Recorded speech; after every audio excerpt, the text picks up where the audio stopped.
So, good morning. So, ngayon palis na po kami papuntang Oman. So, simula po dito sa Ras Al Khaimah. So, nasa 500 kilometers ang tatakbuhin namin, more than 4 hours, 7 hours? 6 to 7 hours. So, ang dala po namin ay yung kotse ko na Attrage. So, tingnan niyo na lang po yung mga tanawin na kukunan kong video. Sana po yung magustuhan ninyo.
Ten 30 na dito na kami sa exit ng UAE. So, papasok na kami sa border ng Oman.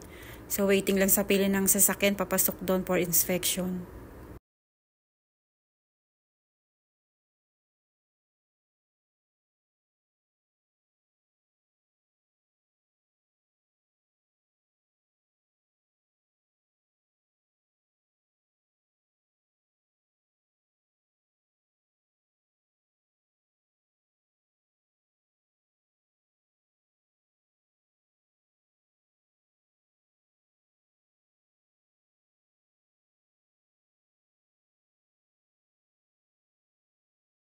Dahil sa hindi ako nakapagkuha ng picture o kaya na video sa loob kasi bawal nga.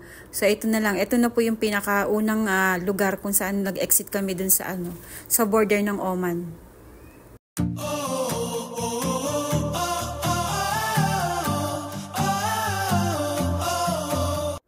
Nakatawa na kami dito ng maluwag kasi akala namin mau-hold yung isa namin kasama kasi nga maraming may nagkaroon ng question yung kanyang Emirates ID.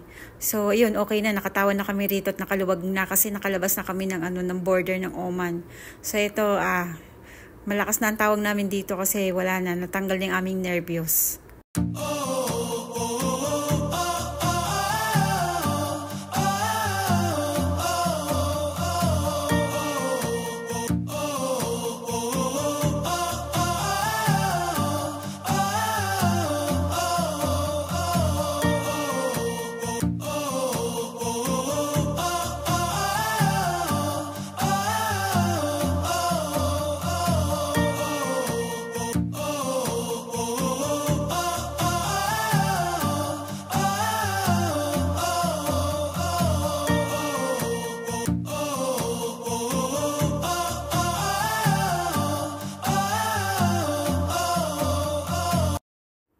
Simula sa border ay mayroon kaming 317 kilometer. So, ganun po yung tatakbuhin namin.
Ang init ng biyahe namin kaya may mas ako. Tapos yung mga kasama ko sa likod ay tulog na. So hindi ako pwede matulog kasi syempre ang driver ay ang aking asawa. Kailangan natin samahan. So ang init sa sasakyan, hindi namin mabuksan ng todo yung aircon kasi yung natatakot kami baka mamaya masira yung aming kotse kasi maliit lang yung aking kotse yung dinala. So ayan, nasa 187 kilometer pa. So ganun pa kalayo. So nag-first stop kami dyan para kumain kami. So, ito lang mapapansin dito. Kasing tulad lang talaga siya sa UAE. Puro bundok. Wala naman siya buhangin kaso bundok siya ng mga bato. So, ito yung makikita mo sa daan. Kasing napakalawak ng kanilang daan at ang bilis ng speed talaga. Buti kinaya ng aking kotse. Napakagaling ng kotse ko talaga.